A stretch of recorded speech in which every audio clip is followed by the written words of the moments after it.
حدیث نمبر 4643۔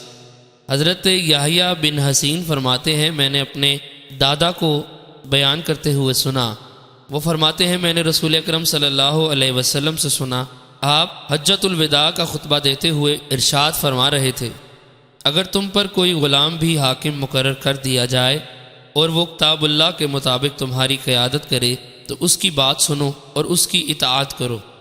حدیث نمبر 4644۔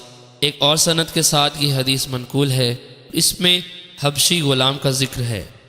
حدیث نمبر 4645۔ ایک اور سند کے ساتھ یہ حدیث مروی ہے، اس میں ناک کٹے حبشی غلام کا ذکر ہے۔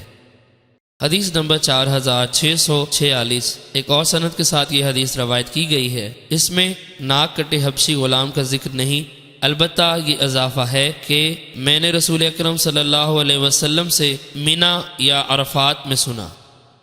حدیث نمبر 4647۔